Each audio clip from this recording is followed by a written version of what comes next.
You're probably like, that guy didn't do great with his divorce. Crushed it. For sure. Although I will say, the person who had it's the thing that had a harder time with my divorce was for sure the dog.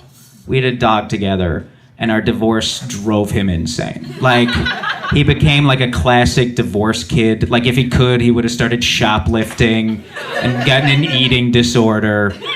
But instead, he acted out through one specific way, and that was jerking off.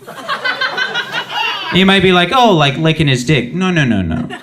My dog, my 14-pound Chihuahua mix, who's bald on his stomach, so when you pet him, it feels like you're like petting a turkey that's defrosting in the sink. He's like missing all these teeth, and one eye is totally undilated, and the other one is completely dilated. So he has glaucoma. He takes his paw, and he like rubs his dick with it. Like, so hard.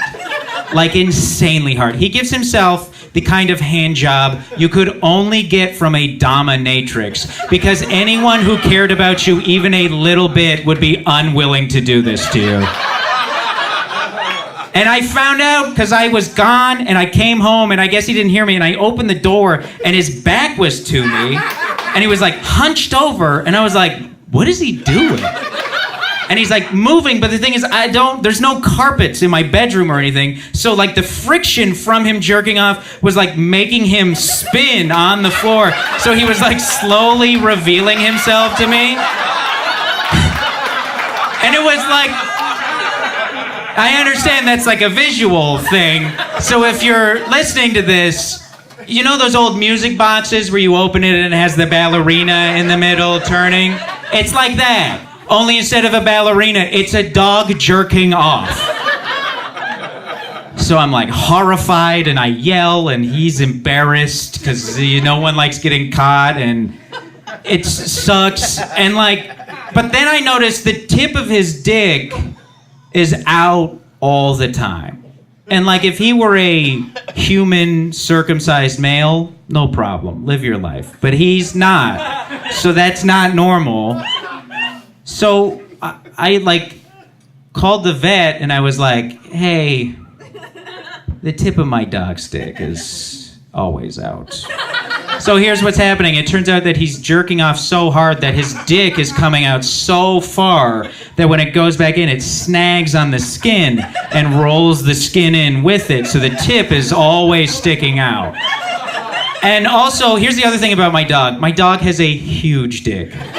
I know that sounds like I'm like, you know what they say about guys with dogs with big dicks, right? No, my dog has a big dick.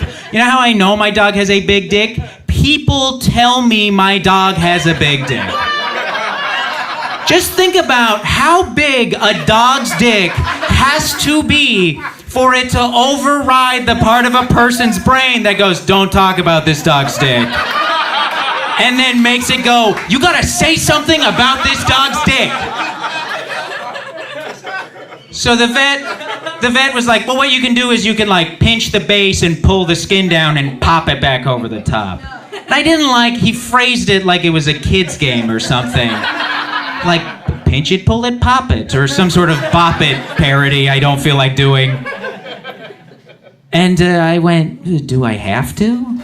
And he went, well, I mean, if you don't, it'll get lesions and rot off. And I was like, yes, I have to then. Just say I have to. Why are you acting like I have options here? Where you're like, well, I don't know, how do you feel about your dog's dick rotting off? So I do it. I roll my dog's dick back in. I use my roommate's olive oil to do it. Because that was an option I was given. When I first asked him, I was like, well, what do I use to do it? The vet was like, well, you could like go to a CVS and get lube and use that. And I was like, no, I can't. I absolutely cannot. You know why? I'm going to put that lube down on the counter, and the employee is going to be like, this is for a dog's dick, isn't it? They're just going to know. And then what am I going to, like, well, it says if I don't roll it back in, it can rot off. and get lesions. The guy will be like, yeah, right, and he'll be constipated if you don't fuck him in the ass too, right, buddy?